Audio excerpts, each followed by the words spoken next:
মধ্যরাতে কেউ এসে চার্চের এক ফাদারের নির্মমভাবে হত্যা করে যায়। পুলিশ এসে তদন্ত শুরু করতেই প্রথমতে সন্দেহের কাটা গিয়ে বাঁধে ফাদারের আপন তার নিজ ড্রাইভারের উপর। তাও আবার সন্দেহ শুধু সন্দেহই না, তার বিরুদ্ধে এমন এমন প্রমাণ সেখানে পাওয়া যায় যা থেকে সবাই পরিষ্কার যে এই মার্ডার সে ড্রাইভারই করেছে। তবে ড্রাইভারের কথা সে জীবনও এরকম কাজ করতে পারে না। এমন অবস্থায় তাকে নির্দোষ প্রমাণ করার জন্য কেস হাতে নেই সদ্য লয়ারের পড়ালেখা শেষ করা ইয়াং ছেলে কৃষ্ণা। অবশ্যই কৃষ্ণা কি পারবে এই রহস্যময় হত্যাকাণ্ডের পিছনে লুকিয়ে থাকা আসল মাস্টারমাইন্ডকে খুঁজে বের করে ড্রাইভারকে নির্দোষ প্রমাণ করতে, নাকি কৃষ্ণা নিজে হয়ে যাবে বড় কোনো রহস্য?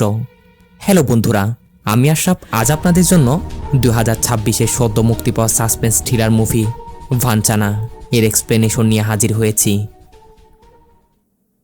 কেরালার আরাকু গ্রাম। সময়টা তখন ভোর 4:50 দিকে। সকাল সকালে এক দুধওয়ালা জোসেফ নামের এই গ্রামের একজন ফাদারের বাসায় এসেছে দুধ দেওয়ার জন্য। কিন্তু অনেকক্ষণ ধরে দরজায় ডাকাডাকি করার পরও ফাদার জোসেফ দরজা খুলছে না। সেখানে বাইরে অবশ্য জোসেফের ড্রাইভার চালান নামের এই লোকটাও ছিল। দুধওয়ালা চালানকে ডেকে বলে যে ফাদার কেন যায় না, দরজা খুলছে না, ভিতর থেকে কোনো আওয়াজও নেই।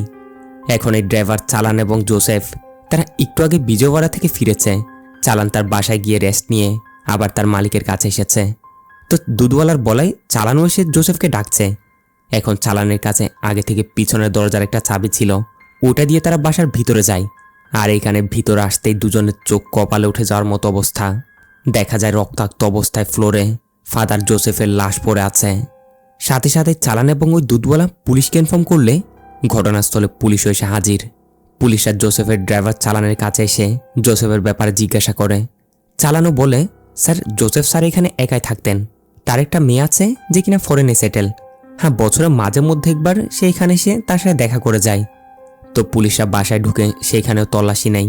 আর এখানে দেখা যায় রুমের লকারের দরজাটা খোলা।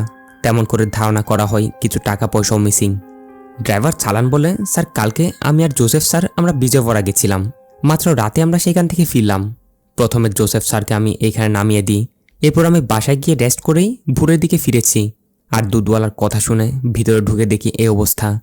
তো পুলিশরা চালানকে জিজ্ঞাসা করে যে পিছনের দরজার চাবি তোমার কাছে কিভাবে এলো? চালান বলে, স্যার জোসেফ স্যারের ফিটসের একটা রোগ আছে। যখনই তার মনে হতো যে তার শরীর অসুস্থ হচ্ছে তখনই সে আমাকে কল বা মিস কল করতো, সাথে সাথেই আমিও সে তার দেখাশোনা করতাম। এখন এটার জন্যই সে আমাকে পিছনের দরজার একটা চাবি দিয়ে রাখে, যাতে বিপদের সময় আমি এখানে পৌঁছাতে পারি। আর হ্যাঁ স্যার, জোসেফ স্যারের এখানে আমি আজ 8 বছর ধরে কাজ করছি। এদিকে এরা এসব নিয়ে কথা বলছিল কি, তখন এদিকে ফরেন্সিক টিমের লোকেরা এখানে তদন্ত করে তারা কিছু ক্লু খুঁজে পায়। যে ক্লুগুলোর মধ্যে শার্টের একটা বোতামও ছিল। এটা পেতে পুলিশের নজর পড়ে চালামের শার্টের দিকে। দেখা যায় চালামের শার্টের ঠিক একই রকমের একটা বোতাম তার শার্টে নেই। ব্যাস, তাদের ধারণা চালামি এই কাজটা করেছে। হয়তো জোসেফকে সেই মেরেছে এবং হস্তাদস্তিতে তার শার্টের বোতাম এখানে পড়েছে। এরকমই সন্দেহ করেই তারা চালামকে সাথে সাথে কাস্টডিতে নিয়ে নেয়। এরই সাথে তারা চালামের বাসা গিয়ে সেখানেও তল্লাশি নেয়। আর এখানে তারা চালামের রুম থেকে টাকায় ভর্তি একটা ব্যাগ খুঁজে পায়। আর এটা পেতেই চালামের উপর তাদের যে সন্দেহটা ঢুকে ওটা আরও মজবুত হয়ে যায়। কারণ যে ফাদার জোসেফের মার্ডার হয়েছে তার বাসা থেকে টাকা মিসিং। একই রকমভাবে তার ড্রাইভার এই চালামের রুম থেকে অনেকগুলো টাকা পাওয়া গেছে। তাই অফকোর্স সন্দেহ তো হবেই। চালামকে তারা গ্রেপ্তার করে সোজা হাজতে ঢুকিয়ে দেয়। পরবর্তী সিনে আমাদের কৃষ্ণা নামের এই ছেলেটিকে দেখানো হয়। কৃষ্ণা একজন ইয়াং ছেলে ছিল যে কিনা সবেমাত্র তার লয়ারের পড়ালেখা শেষ করেছে। এখন একটা সুযোগের অপেক্ষা করছে, ভালো একটা কেস হাতে পেলেই সে তার প্র্যাকটিসটা সেরে নিতে পারবে। আপাতত কৃষ্ণাকে দেখা যায় বাসায় তার প্যারালাইজড মাকে সেবা যত্ন করছিল। কৃষ্ণার মা হাঁটা চলা করতে পারে না, কথা বলতে পারে না। কৃষ্ণা তার মায়ের অনেক অনেক কেয়ারিং করে। সকাল সকালই মায়ের সব কিছু গুছিয়ে টুছিয়ে সে তার কাজে কুটে যায়। অন্যদিকে কুটে দেখা যায় ফাদার জোসেফের মার্ডার কেসে যে ড্রাইভার চালানকে গ্রেপ্তার করা হয়েছে না, সে চালানের বউ এবং তার বোন তারা কুটের একজন লয়ারকে হায়ার করেছে চালানের কেসটা লড়ার জন্য, তাকে নির্দোষ প্রমাণ করার জন্য। লয়ারটা তাদের বলে, সব প্রমাণ তো চালানের বিরুদ্ধে বলছে, তারপরও আমি আমার মতো করে চেষ্টা করব। এর একটু পরেই চালানকে কোর্টে পেশ করা হয়। জোসেফের মার্ডার কেসটার শুনানি শুরু হয়। পিপি লয়ার অর্থাৎ চালানের বিপরীত লয়ার যা কিছু হয়েছিল সেগুলো জজ সাহেবকে খুলে বলে। এরই সাথে এটাও ফরেন্সিক রিপোর্ট অনুযায়ী সব প্রমাণিত চালানের বিরুদ্ধে, অর্থাৎ সেইখানে তার ডিএনএ স্যাম্পল থেকে শুরু করে তার যে উপস্থিতির সব কিছুরই প্রমাণ পাওয়া গেছে। এরই সাথে একটা মার্ডার ওয়েপনও পাওয়া গেছে, যার উপর চালানের ফিঙ্গারপ্রিন্টও ছিল। এখন সব প্রমাণের উপর ভিত্তি করে এই চালানি তার মালিক জোসেফকে হত্যা করেছে, তাও আবার সামান্য কিছু টাকার জন্য, যে টাকাগুলো আবার এই চালানের ঘর থেকে উদ্ধার করা হয়েছে। সো ইউরোনার সব কিছু তো চোখের সামনে পরিষ্কার। চালানের পক্ষে লয়ারটা, অর্থাৎ একটু আগে যাকে হায়ার করা হয়েছিল, সে বলে, স্যার চালান ফাদার জোসেফের সেখানে 8 বছর ধরে ড্রাইভারের কাজ করছে। ফাদার জোসেফের একমাত্র সন্তান ফরেনে সেটেল, তাই তার সব কাজ এই চালানি দেখে। এত বছর ধরে ফাদার জোসেফের কাছে থাকার পরও যে কিনা তার একটা টাকা ওই দিক সেদিক হেরাফেরি করেনি বা কোনো এ ধরনের কোনো অপরাধও করেনি, তাহলে সে এখন গিয়ে কেন তার মার্ডার করতে যাবে? বিষয়টা কেমন যেন একটু সন্দেহজনক না? সো জজ সাহেব, এই বিষয়টা মাথায় এনে আমার ক্লায়েন্টকে আপনি বেলে ছাড়া দিয়ে দিন। কিন্তু এত সহজ না, কোর্ট চালানকে বেল দেয় না। বলে মুখের কথার উপর ভিত্তি করে কোর্ট চলবে না। যদি আপনার কাছে পর্যাপ্ত পরিমাণ কোনো প্রমাণ থাকে, তাহলে পরবর্তী শুনানিতে সেগুলো পেশ করবেন, তারপরে দেখা যাবে। তো এভাবেই এখান থেকে বের হওয়ার পর সে লয়ারটা চালানের পরিবারকে বলে, এই কেস একদমই আমাদের বিপরীতে, যদিও আমাদের জেতার সম্ভাবনা খুবই কম, তারপরও আমি চেষ্টা করছি। আর তাছাড়াও আমার ফিয়ের ব্যাপারে কি ভাবলে? চালানের বউ বলে, স্যার আমরা আমাদের যা সম্ভব জোগাড় করেছি, বাকি টাকার জন্য আমরা আমাদের ঘরটাকে বন্ধক রেখেছি, টাকা আগামী সপ্তাহের মধ্যে পেয়ে যাবেন। এটা শুনে লয়ার এদের দুজনের উপর রেগে যায়, বলে এই কেস পাক্কা হারবো, ওটা যেন আমি কেসটা হাতে নিয়েছি, আর তোমরা কিনা আমার সামান্য ফিগুলো আটকে ফেলেছ। নাও নাও, তোমাদের কেসের ফাইল তোমরা নিয়ে নাও। এভাবে লয়ার তাদেরকে কথা শোনাচ্ছিল। এখন ওইখানে পাশ দিয়ে সেই কৃষ্ণা নামের ছেলেটা যাচ্ছিল, যে কিনা সেইখানে দাঁড়িয়ে তাদের সব কথাগুলো শুনে। এরপরে সে চালামের পরিবারকে বলে, আমি তোমাদের সব কিছু শুনেছি, কোর্টের ভিতর সব কিছু শুনে আমি যা বুঝতে পেরেছি, চালাম নির্দোষ। যদি তোমরা রাজি হও, তাহলে তার কেসটা আমি লড়তে চাই। এর জন্য আমাকে 1 টাকা ফিও দিতে হবে না আপনাদের। আসলে আমি সবেমাত্র আমার পড়ালেখা শেষ করেছি, তো এই কেস দিয়ে আমার প্র্যাকটিসটা হয়ে যাবে আর কি। এইভাবে কৃষ্ণা এদেরকে এসব বলে টোলে কেসটা তার হাতে নিয়ে নেয়। এখন এটা দেখে ওই লয়ারটা, অর্থাৎ এতক্ষণ ফিয়ের জন্য যে এদেরকে বকা দিচ্ছিল, সে কৃষ্ণাকে বলে, এটা কেমন কাণ্ড? ওটা আমার কেস, তুমি কেন নিয়ে নিলে? মুখের উপর কৃষ্ণ বলে দেয়, আরে স্যার, আপনিই তো একটু আগে রাগারাগি করে কেসটা ফিরিয়ে দিয়েছেন। আর তাছাড়াও আপনি তো আগে থেকে মনে করছেন যে কেসটা হারবেন, তাহলে জেতার জন্য আমি চেষ্টা করাতে দোষ কিসের? আর টাকার জন্য মানুষের সাথে এইভাবে আচরণ করা, ওটা ছেড়ে দিন। এইভাবে কৃষ্ণাকে আচ্ছা মতো কথা শুনিয়ে দিয়ে কেসটা সে নিজের হাতে নিয়ে ওখান থেকে চলে আসে। বাসায় এসে চালামের কেসটা নিয়ে সে ভালো মতো স্টাডি করে। আর এখানে স্টেটমেন্টের ফাইলের মধ্যে ডেভিড নামের আরেকজন ফাদারের, তার ড্রাইভারের ব্যাপারে কিছু ইনফরমেশন দেওয়া ছিল। তো এই ব্যাপারে জানার জন্য কৃষ্ণা চালামের বাসা সেইখানে যায়। এসে চালামের মাকে জিজ্ঞাসা করে যে ঘটনার দিন ওই রাতে চালাম কয়টায় বাসায় ফিরেছিল। চালামের মা বলে, কমসে কম 10:30টার দিকে হবে। এইখান থেকে কৃষ্ণা ফাদার জোসেফের যে মেয়ে ছিল ফরেনে সেটেল, তার নাম্বারটাও কালেক্ট করে নেয়। এর সাথে চালামের মাকে জিজ্ঞাসা করে, যদি চালাম নির্দোষ হই, তাহলে টাকার সেই ব্যাগটা তোমাদের বাসায় কিভাবে আসলো? স্টেটমেন্টে যেটা উল্লেখ আছে, ডেভিড নামের কোন এক ফাদারের ড্রাইভার এসে দিয়ে গেছে। এই ফাদার ডেভিডের ড্রাইভারটাকে? চালামের মা বলে, আমার ছেলে ভোর 5টার আগে আগে প্রত্যেক দিনই ফাদার জোসেফের সেখানে তার কাজে চলে যায়, কারণ ফাদার জোসেফ প্রত্যেক দিন সকাল সকাল উঠে জগিংয়ে বের হতো। তো ওই দিন আমার ছেলে চলে যাওয়ার পর একটা লোক আসে, যার হাতে ছিল সেই ব্যাগটা। সে ব্যাগটা আমার হাতে ধরিয়ে দিয়ে বলে, সে নাকি এরকম এরকম ফাদার ডেভিডের ড্রাইভার, আমার ছেলেরও পরিচিত, ব্যাগটা আপাতত আমাদের বাসায় রাখতে বলে। তো আমিও চালামের কোনো জরুরি জিনিস মনে করে সেটা বাসায় রেখে দিই। সে যে লোকটা এটা দিয়ে গেছিল, সে মুখে মাস্ক লাগিয়ে এসেছিল। হ্যাঁ, সে আমাকে এটাও বলেছিল, যখন নাকি চালাম ফাদার জোসেফের সেখানে যাবে, তখন ব্যাগটা তাকে দিয়ে দিতে। এই জন্য আমি ব্যাগটা বাসায় রেখেছি। আমার ছেলে এরকম কাজ করতে পারে না, সে ফাদার জোসেফকে মারেনি।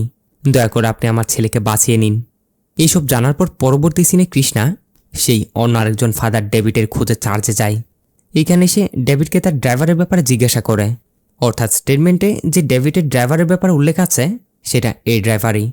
কৃষ্ণা বলে, স্যার আপনার ড্রাইভারের সাথে আমি একটু কথা বলতে চাই। কিন্তু আশ্চর্য ব্যাপার, ফাদার ডেভিড জানাই, কি বলছেন? আমার ড্রাইভার কোত্থেকে আসবে? আমার কাছে তো গাড়ি নেই। নিশ্চয় কেউ আপনাকে ভুল তথ্য দিয়েছে হবে। এটা শুনে কৃষ্ণা তো শখ। যদিও লোকটা এই ডেভিডের ড্রাইভার না হয়, তাহলে কে সে? তার মানে কি সত্যি চালামকে কেউ এই কেসে ফাঁসাচ্ছে? এরই সাথে কৃষ্ণা বাসায় এসে সে ফাদার জোসেফের মেয়েটাকে কল দিয়ে তার কাছ থেকেও বেশ কিছু তথ্য কালেক্ট করে। তারপর সিন শিফট হয় পরবর্তী দিন কেসের পরবর্তী শুনানিতে। পিপি লয়ার, অর্থাৎ বিপরীত লয়ার জজ সাহেবকে বলে, যে ইউরোনার এখন তো ফরেন্সিক কনফার্মেশনও চলে এসেছে, যা থেকে এটাই প্রমাণ করছে সব প্রমাণগুলোই চালামের বিরুদ্ধে। চালামই ফাদার জোসেফের হত্যা করেছে। এর জবাবে কৃষ্ণা জজ সাহেবকে বলে যে স্যার, অনেক সময় দেখা যায় ফরেন্সিক রিপোর্টেও ভুল আসে। এটা বলে সে এরকমই আমেরিকার একটা কেসের ব্যাপারে সবাইকে জানায়। ওইখানে নাকি ঠিক এরকমই ফরেন্সিক রিপোর্টের উপর ভিত্তি করে একটা লোককে গ্রেপ্তার করা হয়েছিল, সেম বাসার একজন কাজের লোক, তার মালিকের হত্যার দায়ে। কিন্তু পরবর্তীতে যখন পুলিশরা ভালো মতো তদন্ত করে এবং সব প্রমাণগুলো রিভেরিফিকেশন করে, তখন গিয়ে জানা যায় লোকটা ছিল নির্দোষ। এটা শুনে জাজু কনফার্মেশনের জন্য ফরেন্সিক ডক্টরকে কাঠগড়ায় ডাকে। ফরেন্সিক ডক্টরটাও বলে, জি স্যার, আমিও এরকম কেসটার ব্যাপারে শুনেছি। কিছু কিছু কেসের মধ্যে এরকমটা হতে পারে, কারণ বাসায় কাজের লোকের ডিএনএ এদিক সেদিক পাওয়া যাবে, ওটা নর্মাল ব্যাপার। যেহেতু সে ওই বাসাতে কাজ করে, তাই অনেক কিছুই সে টাচ করে থাকে, তাই কিছু কিছু কেসে এরকমটা হয়ে থাকে। তো এরপর কৃষ্ণা কেসের দায়িত্বে থাকা একজন ইন্সপেক্টরকে কাঠগড়া নিয়ে আসে। তাকে জিজ্ঞাসা করে যে আপনারা ওই ফাদার ডেভিডের ড্রাইভারের ব্যাপারে এনকোয়ারি করেননি কেন? ইন্সপেক্টরটা বলে, স্যার, সব প্রমাণই এই চালামের বিরুদ্ধে ছিল, আর এই প্রমাণগুলো অনেক যথাযুক্ত ছিল বিদায় আমরা তো ধরে নিয়েছিলাম যে সেই মার্ডারার, তাই আমরা আর অন্যদিকে এনকোয়ারি করিনি। এটা শুনে জজ ইন্সপেক্টরকে বকতে শুরু করে যে এত বড় একটা বিষয় কিভাবে তোমরা ইগনোর করতে পারো। এখানে কৃষ্ণা জজ সাহেবকে ফাদার জোসেফের ফরেনে সেটেল মেয়েটার কিছু ভয়েসও শোনায়। যখন কৃষ্ণা তাকে জিজ্ঞাসা করেছিল যে এই চালাম লোকটা কেমন ছিল, তখন মেয়েটি বলে, এই চালাম অনেক বছর ধরে আমার বাবার সাথে আছে। যখন দেশে গিয়েছিলাম আমার সাথে অনেকবার কথাবার্তা হয়েছে, আর আমার তো এটা বিশ্বাসই হচ্ছে না সে এরকম একটা কাজ করতে পারে। কৃষ্ণা বলে, বাস ইউরোনার, এইসব কিছুর উপর ভিত্তি করে আমার ক্লায়েন্টকে বেলে ছাড়া দিয়ে দেওয়া হোক। তবে এরকম একটা কেস থেকে মক্ষম আসামিকে ছাড়ার জন্য এইটুক প্রমাণ পর্যাপ্ত ছিল না। কোনো শক্তপোক্ত প্রমাণই তাকে ছাড়াতে পারবে, তাই চালামকে বেলে ছাড়াতে হয়ই না। কেসটাও পরবর্তী শুনানির জন্য তারিখ দিয়ে দেওয়া হয়। এখন কেস শেষ হওয়ার পর সে পিপি লয়ার এসে কৃষ্ণাকে বলে যে কৃষ্ণা, তোমার ট্যালেন্ট তো অনেক ভালোই, তবে ভুল জায়গাতে তুমি তোমার ট্যালেন্ট দেখাচ্ছ। আমার মনে হয় এই কেসে এমন ট্যালেন্ট না দেখিয়ে তা বাইরের কোনো কেসে দেখানো উচিত, কারণ এটা 100% কনফার্ম এই কেসের চালামি আসল খুনি, আর তুমি এটা ভালো করে জানো কেসটা তুমি হারবে। কৃষ্ণা বলে, হ্যাঁ স্যার, আমি জানি, তবে চেষ্টা করে দেখা ওটা আমার কর্তব্য। পরবর্তী সিনে দেখা যায় কৃষ্ণা তার কিছু লয়ার বন্ধুদের সাথে বসেছিল। এদের মধ্যে একজন সোশ্যাল মিডিয়াতে ভাইরাল হওয়া একটা ভিডিও দেখছিল। আরাকু ঘাট রোডের মধ্যে একটা অ্যাক্সিডেন্ট হয়েছে। ওই ভিডিওটা সে কৃষ্ণাদের সবাইকে দেখায়। এখন কৃষ্ণা সেই ভিডিওর মধ্যে ফাদার জোসেফকে দেখতে পায়। আর টাইম অনুযায়ী এই অ্যাক্সিডেন্টটা হয়েছিল প্রায় রাত 8:30টার কাছাকাছি। এটা থেকে কৃষ্ণার ধারণা করে জোসেফ এবং চালাম বিজয়ওয়াড়া থেকে ফেরার সময়ই এই অ্যাক্সিডেন্টটা হয়েছে। যে অ্যাক্সিডেন্টটা দেখে তারা ওইখানে যায়, কিন্তু ওই লোকেশন থেকে ফাদার জোসেফের বাসা মাত্র 30 মিনিটের দূর ছিল। যার মানে চালাম ঠিক 9টার দিকে ফাদার জোসেফকে তার বাসায় ড্রপ করে দিয়ে কমসে কম 9:30টার দিকে তার বাসায় চলে যাওয়ার কথা। কিন্তু তার মায়ের বক্তব্য অনুযায়ী ওই দিন চালাম বাসায় গিয়েছিল 10:30টার দিকে। তাহলে মাঝখানে 1 ঘন্টার গ্যাপ। এই 1 ঘন্টা সে ছিল কই? এটা জানার জন্য পরবর্তী সিনে কৃষ্ণা জেলে গিয়ে চালামের সাথে দেখা করে। কৃষ্ণাকে দেখা মাত্রই চালান বলতে শুরু করে যে স্যার, আমি সত্যি বলছি, আমি জোসেফ স্যারকে মারিনি, কেউ আমাকে ফাঁসাচ্ছে, দয়া করে আমাকে বাঁচিয়ে নিন। কৃষ্ণা বলে, যদি তুমি বাঁচতে চাও তাহলে সব কিছু আমায় সত্যি সত্যি বলো। তুমি পুলিশের কাছে তোমার যে স্টেটমেন্টটা দিয়েছ সেখানে তুমি তোমার বাসায় যাওয়ার টাইমিং থেকে শুরু করে কাজ থেকে ফেরার টাইমিংটা সবকিছু ভুল দিয়েছ। ফাদার জোসেফকে তার বাসায় ড্রপ করে দিয়ে তোমার হাতে আরও 1 ঘন্টা সময় ছিল। ওই 1 ঘন্টা আগে তুমি বাসায় না গিয়ে কোথায় গিয়েছিলে? তো চালাম ওইখানে কৃষ্ণাকে কিছু সত্যতা বলতে শুরু করে। আসলে ওই দিন চালাম ফাদার জোসেফকে বাসায় ড্রপ করে দেওয়ার পর 9:30টার দিকে ওখান থেকে সে সোজা মমতা নামের একটা মহিলার কাছে যায়। ঘটনা হচ্ছে চালাম প্রায় সময়ই এই মমতার কাছে আসে যখন মমতার স্বামী বাসায় থাকে না, দুজনে টিসপিটিস করে আর কি। তো আজকেও যেহেতু মমতার স্বামী বাসায় ছিল না, তার নাইট শিফটে কাজে গেছে, তো মমতা চালামকে তার বাসায় রেখেছে। সো বাকি সময় সে ওইখানে ছিল। কৃষ্ণাকে বলে, স্যার, এই কথা যেন আমার বউ এবং আমার মা না জানে। চালামের থেকে এইসব শোনার পর কনফার্ম করার জন্য কৃষ্ণা সেই মমতার বাসায় যায়। এসে তার কাছেও সব কিছু জিজ্ঞাসা করে। মমতা বলে, জি স্যার, সে ওই দিন রাতে এসেছিল তো ঠিকই, কিন্তু বেশিক্ষণ থাকতে পারেনি। তার আসার পরপরই আমার হাজব্যান্ড বাসায় ফিরে আসে, কারণ তার নাইট ডিউটি ডেতে শিফট হয়েছিল। তাই আমিও তাড়াতাড়ি চালামকে পিছনের দরজা দিয়ে বের করে দিই, এখন মমতার থেকে এটা শোনার পর কৃষ্ণা মনে মনে বলে যে মমতার এখানে আসা থেকে শুরু করে তার এখান থেকে যাওয়া সব মিলিয়ে না হয় সে 20 মিনিট মতো ছিল, তারপরও আরও 40 মিনিটের গ্যাপ আছে। সে আরও 40 মিনিট লেট করে বাসায় ফিরেছে। তাহলে সে 40 মিনিটে কি করেছে ওটাও জানার বিষয়। তার মানে কি সেই এখান থেকে আবার জোসেফের সেখানে গিয়ে তার মার্ডার করছে এবং টাকাগুলো নিয়ে বাসায় চলে গেছে? এভাবে কৃষ্ণা তার সব সন্দেহই ইমাজিনেশন করতে শুরু করে যে এতটা বাজে জোসেফের সেখানে যায়, তার মার্ডার করে এরপর তার লকার থেকে টাকাগুলো নিয়ে বাসায় চলে যায়। আর এরকমটা হলে টাইমিংটাও একদমই মিলছিল। এই সব কিছু ভাবনা চিন্তা করার পর কৃষ্ণা পরবর্তী সিনে আবার জেলে গিয়ে চালামের সাথে দেখা করে। তাকে বলে, তুমি এখনও আমার কাছ থেকে কিছু লুকাচ্ছ। যদি তুমি সব কিছু সত্যি সত্যি না বলো আমায়, তাহলে আমি তোমায় বাঁচাতে পারবো না। ওই দিন মমতা সেখান থেকে তুমি তাড়াতাড়ি বেরিয়ে গেছিলে। বলো এরপর কি হয়েছিল? চালাম বলে, হ্যাঁ স্যার, আমি সেখান থেকে তাড়াতাড়ি বেরিয়ে গেছিলাম, কিন্তু পিছনের দিক দিয়ে বাইরে এসেই আমার মনে হয় হয়তো মমতার স্বামী বাসায় কিছু একটা ফেলে গেছে, ওটা নিতে এসেছে। কিছুক্ষণের মধ্যে হয়তো সে তার কাজে চলে যাবে আবার। এই জন্য আমি ওইখানে বসে কিছুক্ষণ অপেক্ষা করি। 30-40 মিনিট অপেক্ষা করার পরও যখন দেখি না সে যাচ্ছে না, তখন আমি সেখান থেকে বাসায় ফিরে যাই। ব্যাস এটাই হয়েছিল স্যার। এর চেয়ে আমি আর একটা কিছু লুকাইনি। বিশ্বাস করুন, আমি জোসেফ স্যারকে মারিনি। কৃষ্ণা বলে, যখন তোমরা বিজয়ওয়াড়া গেছিলে তখন সেইখানে কি কোনো সন্দেহজনক কিছু ঘটেছিল? চালাম কৃষ্ণাকে আরও একটা সত্যতা বলতে শুরু করে। বলে, স্যার জোসেফ স্যার যখনই বিজয়ওয়াড়া যেতেন ওনার সাথে আমিও সেইখানে যেতাম। ওইখানে একটা চার্চে প্রতিনিয়ত আমি অনু নামের একটা মেয়েকে দেখতাম। দেখতে দেখতে সেই অনুকেও আমার ভালো লেগে যায়। সে অনু আমাকে দেখে মিটিমিটি হাসত। ধীরে ধীরে আমিও তাকে পছন্দ করতে শুরু করি। আর দেখতে দেখতে আমাদের একটা সম্পর্ক তৈরি হয়।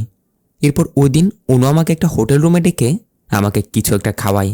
বলে সে নাকি নিজের হাতে এগুলো বানিয়েছে। এগুলো খাওয়ার পর আমার কেমন যেন মাথা ঘুরতে শুরু করে। জায়গায় আমি অজ্ঞান হয়ে পড়ে যাই। এরপর কি হয়েছিল আমি জানি না। প্রায় 2 ঘন্টা পর গিয়ে আমার হুঁশ আসে। আর উঠে দেখি আমার টাকা পয়সা সব জিনিসপত্র গায়েব।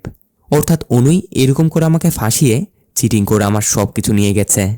এটা শোনার পর কৃষ্ণ বলে, না না, এটা ছোটোখাটো একটা চোরের বিষয়, এটা দিয়ে কিছু হবে না, এর চেয়েও বড় কোনো প্রমাণ খুঁজতে হবে। এরপর এখান থেকে কৃষ্ণা ফাদার জোসেফের এরিয়াতে গিয়ে ওইখানে পাশের একটা চাওয়ালার কাছ থেকে জিজ্ঞাসাবাদ করতে শুরু করে যে যেই দিন ফাদার জোসেফের মার্ডার হয়েছিল ওই দিন তুমি সন্দেহজনক কিছু নোটিস করেছিলে কিনা। চাওয়ালাটা বলে, স্যার ওই দিন আমি দোকান বন্ধ করে বাসার দিকে যাচ্ছিলাম। তখন আমি জোসেফ স্যারের বাসার আশপাশে সিনু নামের এই এরিয়ার একটা ছেলেকে দেখেছিলাম। এই সিনু এইখানে এই ড্রামা কোম্পানিতে কাজ করে। এখন কৃষ্ণা যখন এর কাছ থেকে এসব জিজ্ঞাসা করছিল তখন সেইখানে দাঁড়িয়ে এই লোকটাও তার সব কথাগুলো শুনছিল। তো কৃষ্ণা তো চাওয়ালার কাছ থেকে এই সিনুর অ্যাড্রেস নিয়ে তার কাছে আসছিল।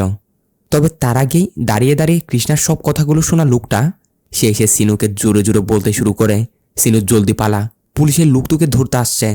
এইটা শোনা মাত্রই সিনুও সেখান থেকে পালাতে শুরু করে। আর তার পিছন পিছন কৃষ্ণা, আর কৃষ্ণার পিছন পিছন সেই লোকটা। 3 জনের মধ্যে জবরদস্ত একটা চেজিং হয় আর অনেক হাতাহাতিও হয়, যার এক পর্যায়ে গিয়ে ফাইনালি কৃষ্ণায় সিনুর বেটাকে ধরে নেয়। তবে সিনু বলতে শুরু করে, স্যার এই জোসেফ স্যার মাঝে মাঝে আমাদের ড্রামা কোম্পানিতে ডোনেশন করত। ওই রাতে আমি ওনার সাথে ডোনেশনের ব্যাপারে কথা বলতে গেছিলাম। এছাড়া আমি আর কিছু জানি না স্যার। আর আপনাকে দেখে পালাচ্ছিলাম এই জন্যই। ড্রামা কোম্পানির পাশাপাশি আমি গাঞ্জা সাপ্লাইয়ের কাজও করি। তা আমি ভয় পেয়ে গেছিলাম কোনো আপনি আমাকে এই জন্য ধরতে আসেননি তো। যাই হোক, এইভাবে কৃষ্ণা প্রমাণ জোগাড় করতে একের পর এক ব্যর্থ হয়। আর পরবর্তী দিন কেসটার পরবর্তী শুনানিতেই কোনো পর্যাপ্ত পরিমাণ প্রমাণ দিতে না পারায় কুটো শেষমেশ গিয়ে চালামকে আজীবনের জন্য কারাদণ্ড দিয়ে দেয়। সিন শিফট হয়ে কিছুদিন পর কৃষ্ণা একদিন আবারও চালামের সাথে জেলে দেখা করতে এসেছে। চালাম কান্না করে করে বলে, আরে স্যার আমি তো কিছু করিনি, তাহলে কুট আমাকে এত বড় একটা সাজা কিভাবে দিতে পারে? আমি আর কিভাবে বোঝাবো যে আমি জোসেফ স্যারকে মারিনি, আমাকে কেউ এখানে ফাঁসিয়েছে? কৃষ্ণা বলে, আমি জানি চালাম, তুমি জোসেফ ফাদারকে মারোনি, তাকে কে মেরেছে আমি ওটাও জানি। এইখানে চলে আসে মুভির ধামাকাদার একটা টুইস্ট। বলে, তাকে আমি মেরেছি। সাথে সাথে সিনো এখান থেকে 5 বছর আগের পিছনে চলে যায়। আমাদের একটা ঘটনা দেখানো হয় ওইখানে, অর্থাৎ বিজয়ওয়াড়ার গোকুল নামের একটা গ্রামকে দেখানো হয়। এই গ্রামের চার্চে মূলত ফাদার জোসেফ প্রায় সময় আসা যাওয়া করত। তো প্রতিবারের মতো এবারও যখন জোসেফ এই চার্চে আসে তখন সে দেখে সেখানে কোটিশ্বর নামের এক ব্যক্তি চার্চে সাফ সাফাই করছিল। কোটিশ্বর এই এলাকারই সাধারণ একজন কৃষক। আসলে সাফ সাফাইয়ের কাজে আরেকজনের আসার কথা ছিল, তবে তার শরীর একটু অসুস্থ হওয়ায় কোটিশ্বরী তার বদলে এসেছে। কোটিশ্বর ছিল সাধারণ একজন কৃষক, কিন্তু বেশ কিছু বছর ধরে তার জমিতে ভালো মতো ফসল হচ্ছে না। যেটাই লাগাচ্ছিল ওটাই মরে যাচ্ছে। এখন এই কোটিশ্বরের ফ্যামিলির ব্যাপারে বলতে গেলে তার একটা মেয়ে তুলসী আর বউ শান্তা আর একটা ছেলেকে নিয়ে তার ছোট্ট পরিবার।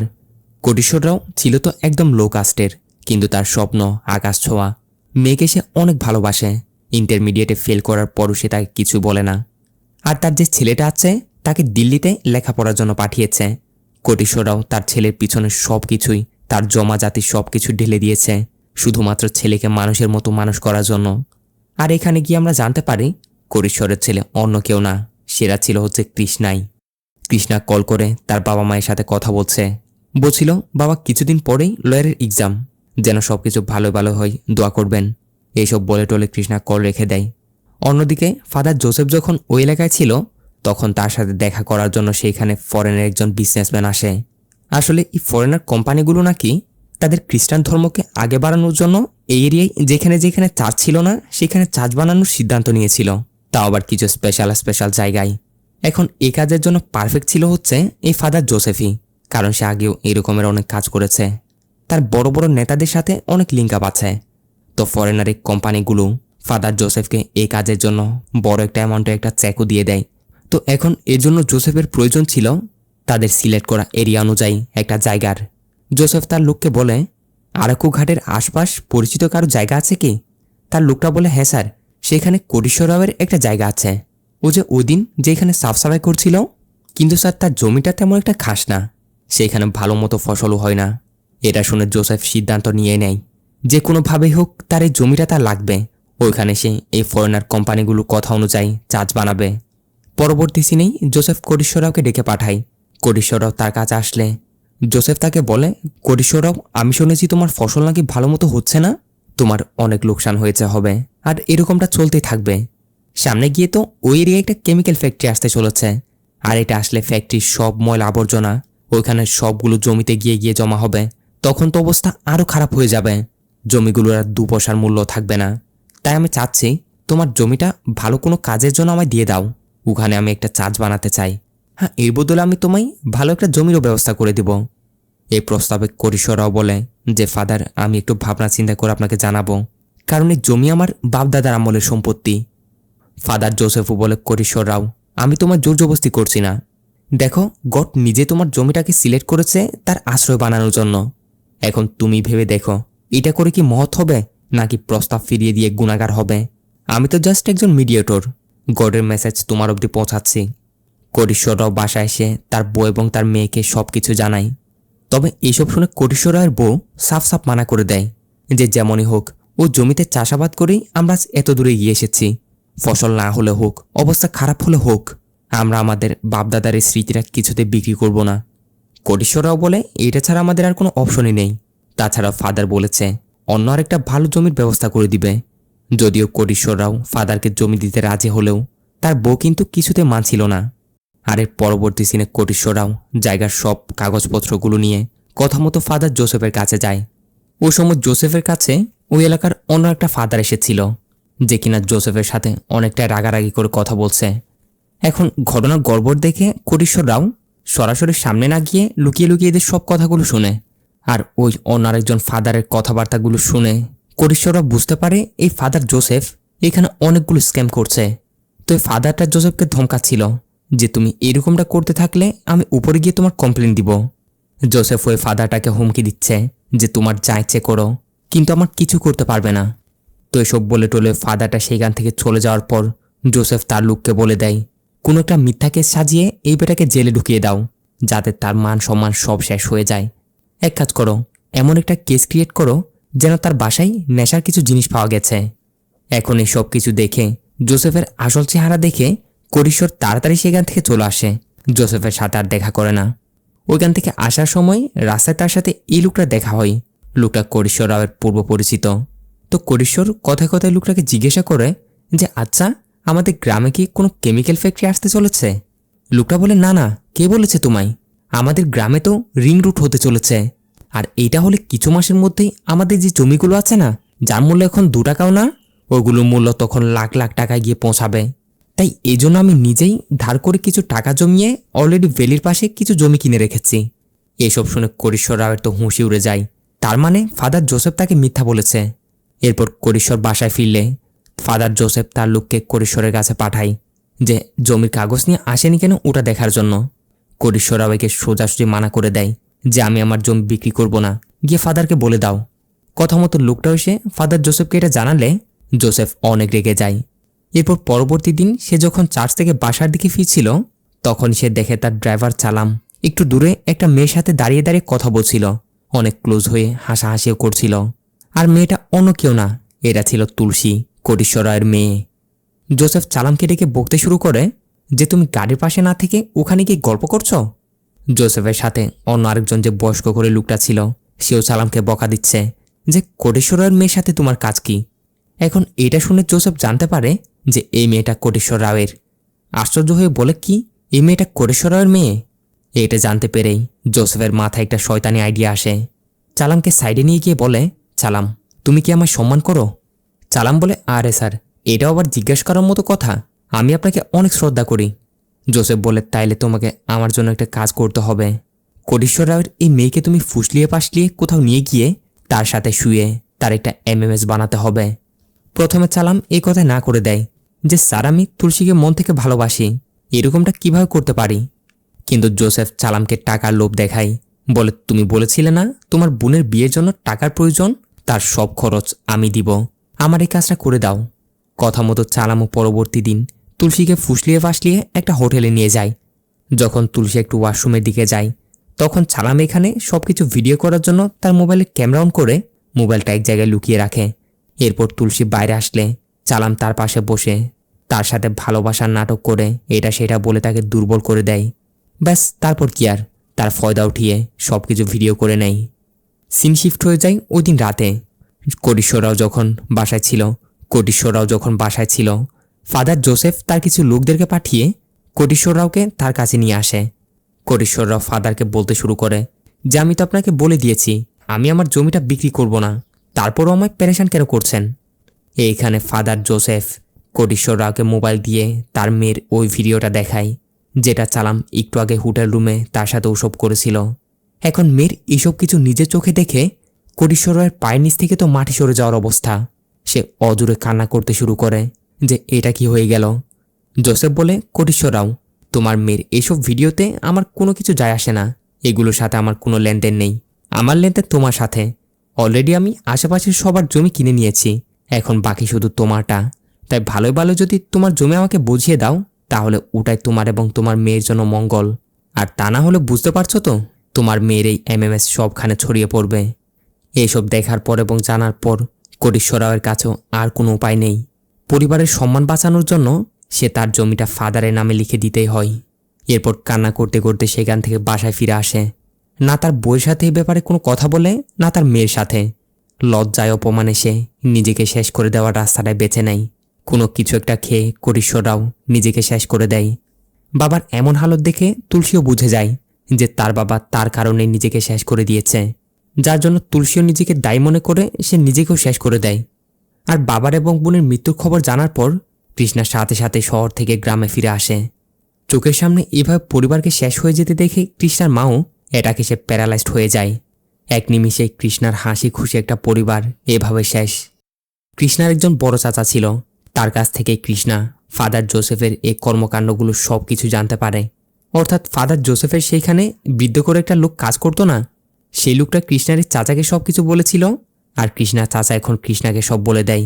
এসব জানার পর কৃষ্ণা অনেক কষ্ট পায় যে কিভাবে ধোঁকা দিয়ে তার পরিবারকে শেষ করে দেওয়া হয়েছে। তারপর কৃষ্ণা তার প্যারালাইজড মাকে নিয়ে আরাকু চলে আসে। এরপর এভাবে একদিন কোর্ট থেকে বের হওয়ার সময় কৃষ্ণা সেই ফাদার জোসেফকে দেখতে পায় যে কিনা একটা লোককে ধমকাচ্ছিল। ধমকিয়ে টমকিয়ে জোসেফ সেখান থেকে চলে যাওয়ার পর কৃষ্ণা লোকটার কাছে গিয়ে জিজ্ঞাসা করে যে কি হয়েছে, এ ফাদার আপনাকে ধমকাচ্ছিল কেন। আর এই লোকটা ছিল মূলত ও যে ফাদার জোসেফ একদিন আরেকজন ফাদারকে একটা মিথ্যা কেসে ফাঁসিয়েছিল না, তার পিছনে লাগাই এই লোকটা ছিল তারই ভাই। তো এ যা কিছু হয়েছে কৃষ্ণাকে সব কিছু জানাই। ফাদার জোসেফ একদিন তার লোক চালামকে দিয়ে ওয়াশরুমের বাহানায় তার বাসায় ঢুকে সেইখানে নেশার কিছু পাউডার রেখে দেয়। আর এটা করে তারা ফাদারটাকে পুলিশের হাতে ধরিয়ে দেয়, মিথ্যা একটা কেস সাজিয়ে আর কি। যেহেতু ফাদারটা জোসেফের পিছনে লেগেছিল। এইসব বলে টলে এই লোকটা কৃষ্ণাকে সে ফাদারের মেয়ের সাথে পরিচয় করিয়ে দেয়। আর এই মেয়েটা অন্য কেউ নয়, এটা হচ্ছে সেই অনু। জানা যায় ফাদারটিকে এভাবে মিথ্যা এবং জঘন্য কেসে ফাঁসিয়ে দেওয়ায় লজ্জায় অপমানে সেও জেলের ভিতর নিজেকে শেষ করে দিয়েছে। এখন কৃষ্ণা, অনু তাদের সাথে যেটা হয়েছে এটা অনেক বড় একটা অপরাধ। এই ফাদার জোসেফের মতো লোকেরা, ধর্মের রক্ষকের আড়ালে তারা এসব করে বেড়াচ্ছে। প্রতিনিয়ত তারা লোকদেরকে ঠকাচ্ছে, ধোকা দিচ্ছে। আর তার কারণে কতগুলো নির্দোষ লোকেরও প্রাণ গেল। তার শাস্তিও ওরকমই হওয়া দরকার। এটা ভেবেই কৃষ্ণা, অনু তারা সবাই মিলে একটা প্ল্যান বানায়। যে প্ল্যানটা ছিল, তারা প্রথমে ফাদার জোসেফের খাস লোক চালামকে পাঠাবে অনুকে দিয়ে। তারপর চালামের ডিএনএ স্যাম্পল থেকে শুরু করে বেশ কিছু জিনিস কালেক্ট করে ফাদার জোসেফকে মেরে তার কেসে তাকে ফাঁসিয়ে দিবে। প্ল্যান মতো অনু প্রথমে চালামকে তার প্রেমে জালে ফাঁসায়। তারপর একদিন তাকে হোটেলে নিয়ে গিয়ে খাবার খাওয়ানোর নামে তাকে অজ্ঞান করে তার শার্টের একটা বোতাম সহ তার ফিঙ্গারপ্রিন্ট এবং তার কিছু ডিএনএ স্যাম্পল কালেক্ট করে নেয়। এরপর ওই রাতে ফাদার জোসেফরা বিজয়ওয়াড়া থেকে আরাকুতে ফেরার পর সুযোগ বুঝে কৃষ্ণা ফাদার জোসেফের বাসায় ঢুকে তাকে জায়গায় শেষ করে দেয়। আর তাকে মারার পর প্ল্যান মতো সব কিছুই চালামের জিনিসপত্র সেখানে ছড়িয়ে দেয়, যেমন তার শার্টের বোতাম, তার চুল, তার ফিঙ্গারপ্রিন্ট সব কিছুই। এরই সাথে ফাদার জোসেফের সেখান থেকে টাকাগুলো নিয়ে কৃষ্ণায় মাস্ক পরে সেগুলো চালামের বাসায় তার মাকে দিয়ে এসেছিল, তাও আবার মিথ্যা একটা পরিচয় দিয়ে। আর এভাবেই এসব কিছু করে চালামকে ফাঁসিয়ে দেওয়ার পর কৃষ্ণা আবার পরের দিন গিয়ে কোর্টে এই কারণেই চালামের কেসটা হাতে নিয়েছিল, কারণ সে এটার মাধ্যমে দেখছিল কোনো সে ভুলেও তার কোনো প্রমাণ রাখেনি তো যে সে এসব প্ল্যান করে করেছে। এইভাবে কৃষ্ণা সাপও মারে আর লাঠিটাও ভাঙতে দেয় না। তার বোনকে ধোকা দিয়ে চালাম যে অন্যায়টা করেছে, এটার জন্য চালামেরও শাস্তি পাওয়া প্রয়োজন, যার জন্য কৃষ্ণা ফাদার জোসেফকে মেরে তার কেসের চালামকে আজীবনের জন্য ফাঁসিয়ে দিয়েছে। এইভাবে পূরণ হয় কৃষ্ণার এই রিভেঞ্জ। আর এইভাবে দেখতে দেখতে আজকের এই মুভিটাও এইখানে শেষ হয়। তো আজকের এই মুভি আপনাদের কেমন লেগেছে কমেন্ট করে অবশ্যই জানিয়ে দিবেন। সাথে যাওয়ার আগে চ্যানেল সাবস্ক্রাইব করে বেলটা অন করে দিতে একদমই ভুলবেন না। দেখা হচ্ছে পরবর্তী ভিডিওতে। ততক্ষণ সব ভালো থাকবেন, সুস্থ থাকবেন। Tata, bye bye.